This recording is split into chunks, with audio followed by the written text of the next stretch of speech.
2 years ago, we set out to develop our off-grid property into a place we could call home. The addition of our off-grid power system meant things got a lot easier, but it still left one piece to the puzzle unsolved: water. The valve on the tote that we haul water with is frozen. I can't open it. In this week's episode, we prepare to take delivery of something that should change everything. But no project would be complete without a little bit of destruction. Oh man, the machine just wouldn't stop and it kept going. That is not what I wanted to do today.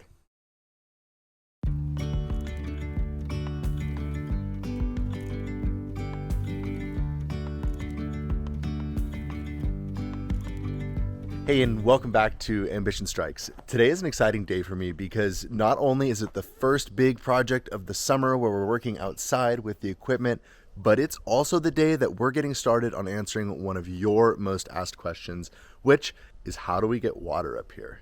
And over the next few weeks, we're going to be solving that problem once and for all to be able to make our own water right here on the property.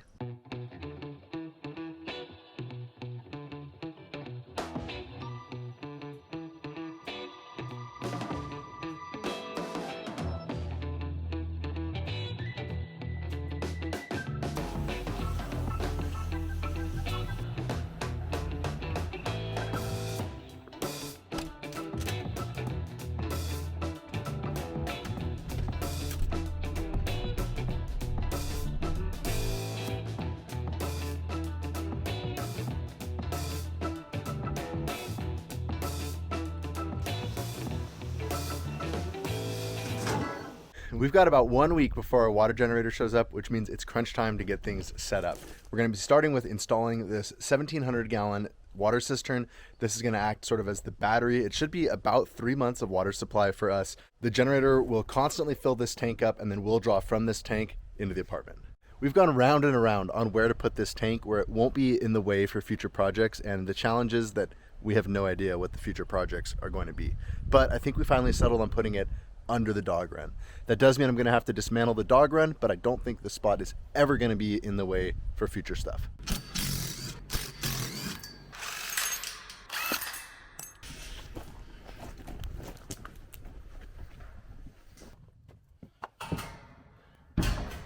Well, with the dog run disassembled, I'm going to scoop this gravel out of here and try to save some of it, and then it's time to get to digging a hole.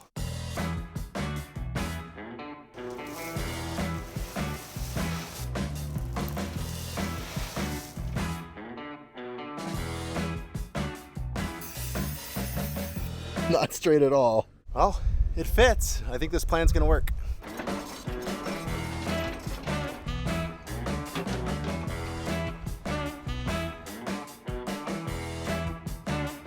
And you might be wondering how our little orange excavator grew to be twice as big.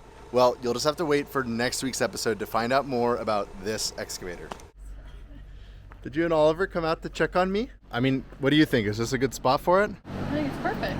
That excavator does not have the finesse that our old one did, so maybe moving it away from the building would be good. What do you think, Oliver? He won't go to sleep. Oh no. Give you cause to doubt me, hope you always think about me. And if you think I will find another, it ain't true. Keep the home fire burning while I'm gone. I'll be back to fan the flame, it won't be long. Just a while and then I'm back where I belong. Keep the home fire burning. This marks our third summer up here on the property, and every summer this truck has proven time and time again how valuable it is to us.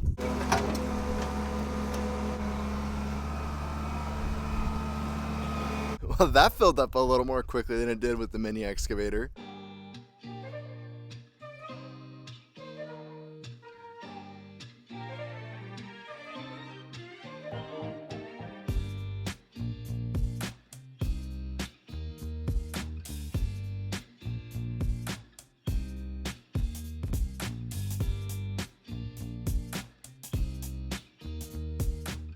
That is a huge boulder.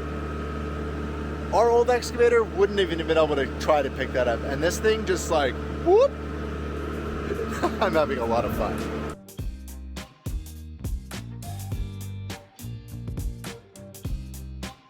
Oh man, I have been being so careful around the building. That's even why I was swinging all the way around the other way, so that I wouldn't bring in the bucket near the building.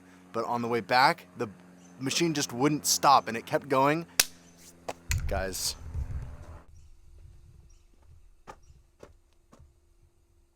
That is not what I wanted to do today. But I did get super lucky and I punched that and I only broke this cover on our AC lines. I did not damage the AC lines. So I think I'm probably gonna call that good for the day. Well, I knew exactly what happened as soon as I heard that bang. I'm mostly just glad that Riley's okay. We can fix the building. We built the building, we can fix it.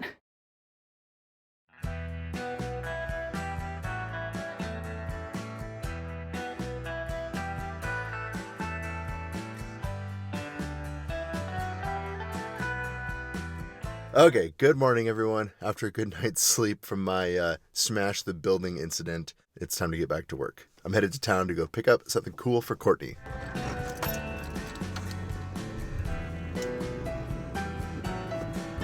It's that time of year again. Greasy breakfast on the go because we've got work to do when I get home. Have you ever seen such a silly little machine? Oh, Courtney's gonna love this thing.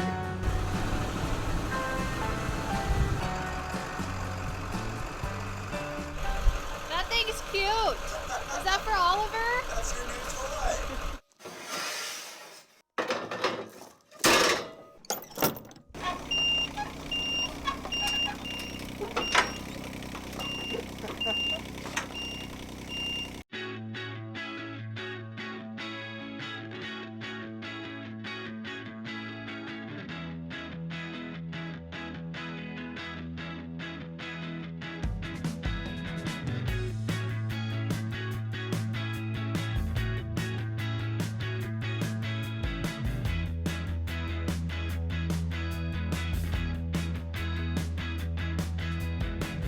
Always I remember your bad dress and how you turned my mind completely into such a mess. So easily. And it really came as no surprise. You looked beyond comparing every time that I came close to making a move. I froze. I always do that, and I know it. If I could only be some kind of poet, if I could have my way with. I am officially no longer the only person to have punched a hole in our building. No, man. 2 holes in the building. I've been digging a lot on this hole, and I think it's time to pull a tape and see how much more we have to dig. It's at 6 feet, and I'd like to get to 6.5. So we have about 6 more inches to take out on this side. But we only rented the teeny tiny excavator for the day, so I think it's time to switch gears and get to trenching for our water line.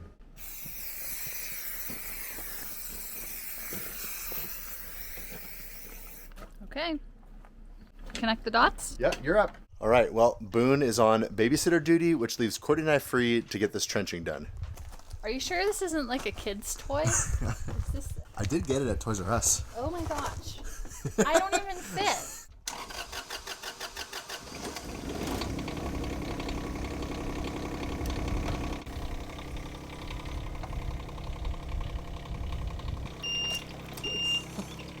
It beeps when I go forward too? It beeps all the time.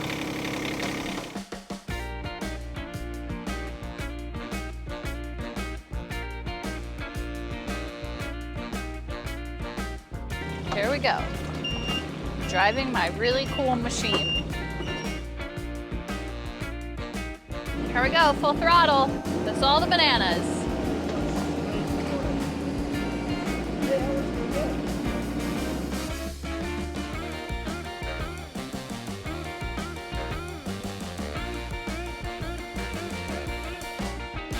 I think I got really used to the hydraulics on our Kubota. This is really slow.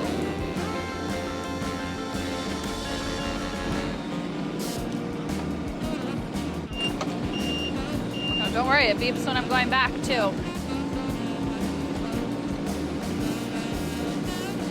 Oh yeah, look at that scoop. This is actually kind of fun. It's kind of like knitting, maybe? Because it's like easy and like kind of, I don't know, it's cathartic. I can't really mess it up. As long as I don't swing into the building.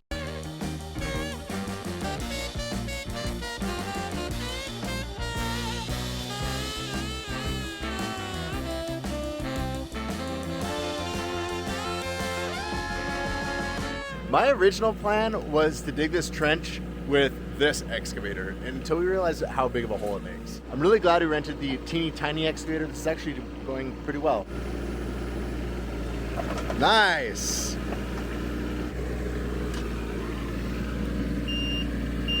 It's really close. We've never had the luxury of having two excavators on the job before. So Courtney's gonna keep trenching and I'm gonna keep digging the hole for the tank.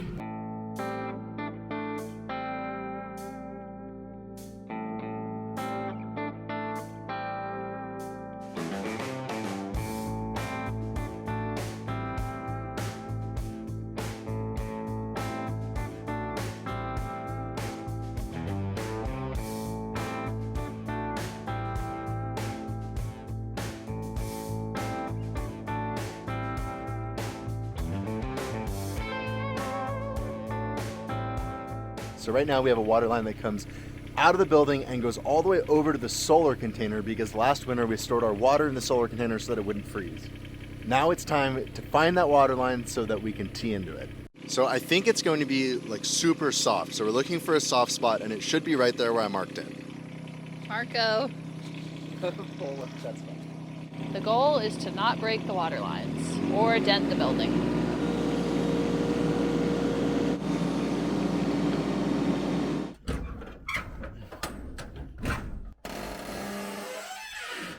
Okay, I am going to shut the water off just in case. So turn that off, turn the pump off. So until now, this has been our water system. We have these two 300-gallon IBC totes and this little pump, and we haul water in from town and fill these totes up. And while this system has worked, hauling water from town is not ideal, and we live on such a limited supply that we're super careful with the water. We can't wait to have unlimited water. I decided that I don't feel like fixing a water line today, so Riley volunteered, and by Riley volunteered, I mean I suggested that Riley just use the shovel. Meaning you volunteered me. I volunteered you.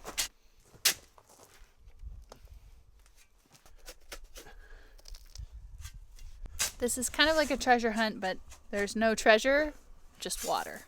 Maybe that is treasure. Water is treasure. Hey, look at that! All right. Hey, it's like right where I put my mark.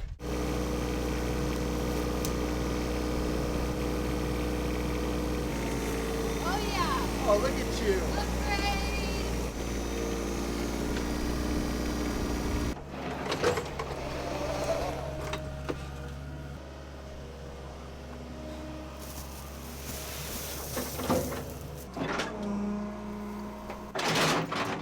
This material is called scalping, at least that's what our local quarry calls it. It's sort of like sand, but when they sort all the material, it's the fines that drop out of the screeds and kind of land in the bottom. Basically, it's the cheapest material that they sell, but it has been somewhat sorted and it's all really small and fine. And we're using this, we're gonna level this and compact it into the bottom to make a nice bed for the tank to sit on so there's no sharp rocks trying to poke holes in it.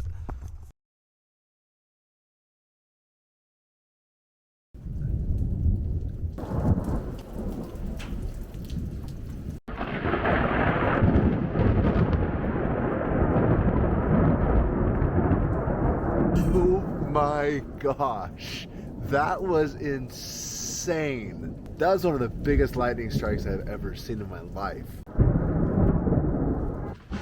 Whoa! That doesn't even seem real.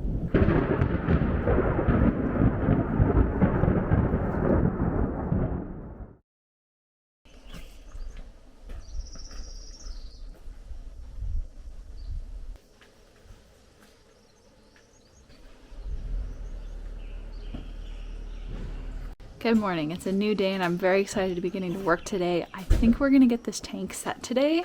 We were all up late last night. An insane thunderstorm rolled in around 2 in the morning. It was like nothing I have ever seen before. Our weather station logged 300 lightning strikes within an hour. 5 of those strikes were less than a mile away.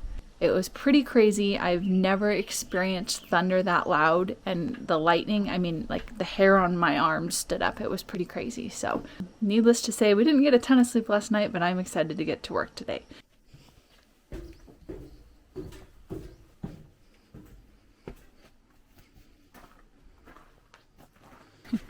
I don't know how to get over there.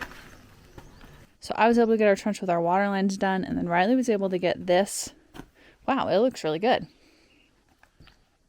That is a giant hole. I know. You looked at the tank and it didn't look that big, but now that I've dug the hole, it is massive. Here, and then I can jump down right here. Ugh. I feel like it doesn't do it justice. Well, it's a little squishy. There you go. Riley is in the hole. It's a big hole. And now it's time to put the tank in the hole, right? I think so. Okay. This is a 1,700 gallon direct burial roto-molded polyethylene potable water tank. And for reference, I'm 6'2". This tank is big. We have been hauling water in 290 gallon IBC totes one at a time for 2 years now. So 1,700 gallons of water is way more than we're used to having on hand. This is going to be awesome.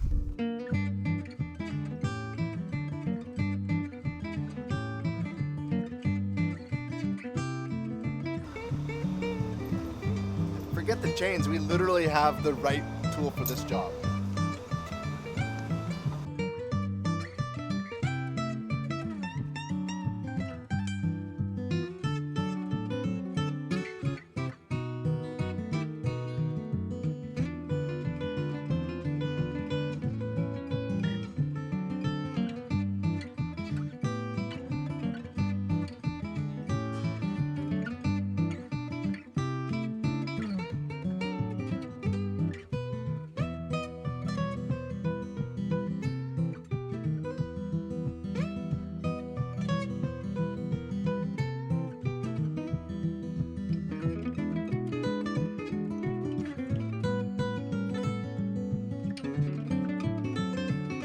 There's a tank in the hole. Wow. Oh my gosh.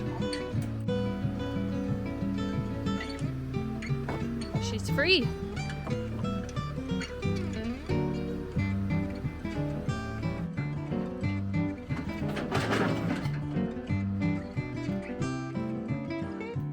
That was uneventful. That went as smooth as it possibly could have.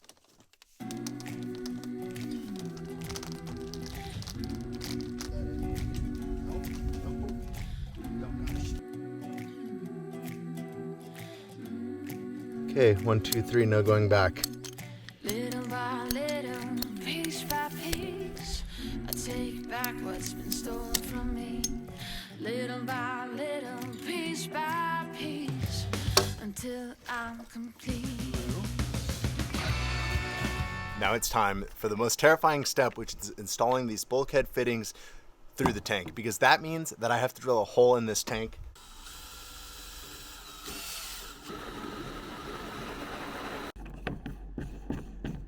Fast forward about a day, because I just pretty much stopped filming.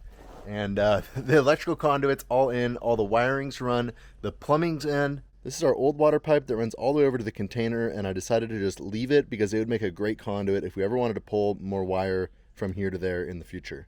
This is our electrical conduit that runs from the building over to where the water generator is going to go. I'm going to set a new 50 amp sub panel right there.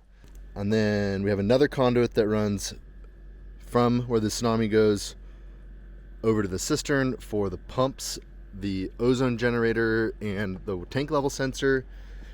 And then there are 2 water pipes. One goes from the tank, so it'll go from the pump to the house, and the other one goes from the tank to the water generator. That was a lot of work. That was a lot of fittings. That was a lot of stuff to figure out, and it's done. And it's time to fill in the trench, which means dozer time. No, just kidding. Skid steer time.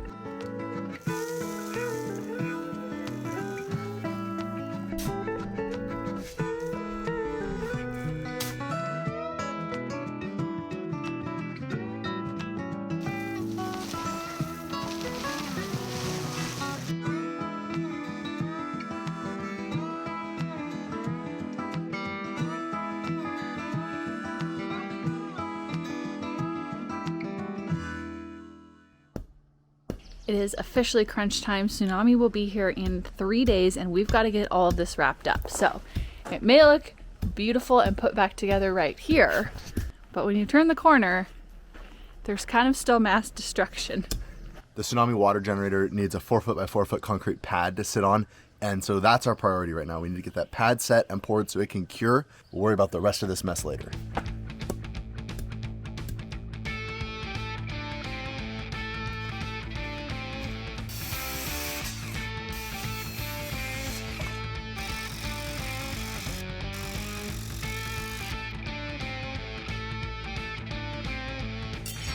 I've actually never poured a concrete slab before. I just watched what they did when they poured our shop slab, and we're gonna do our best. Just don't hit a pipe. Oh gosh. There's no pipe to hit. Okay.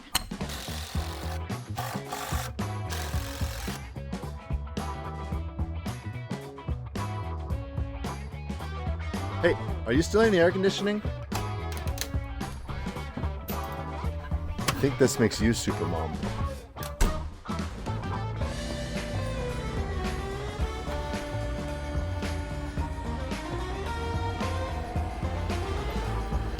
Oh, what a life. This is so fun.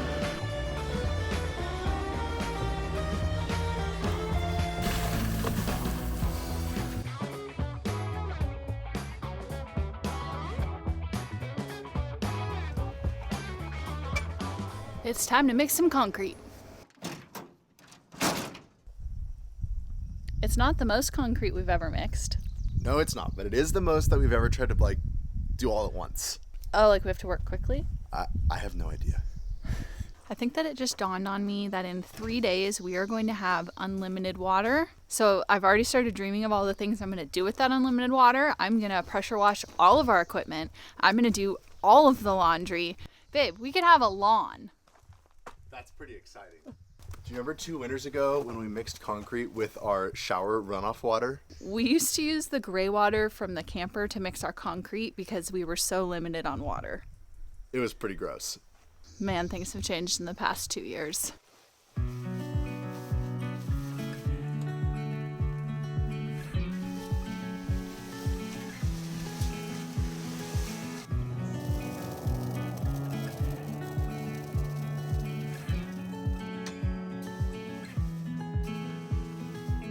I feel like I've been here before, familiar with the view. This ain't nothing new.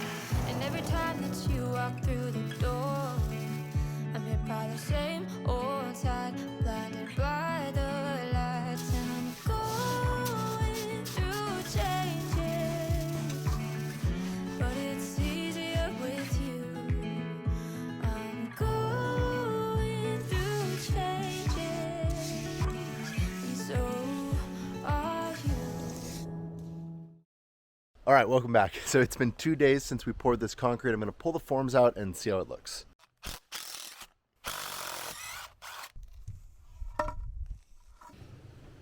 If you like this video, make sure to hit that subscribe button and the notification bell because you're not going to want to miss part 2 where we get this atmospheric water generator installed and see how much water it's really able to make.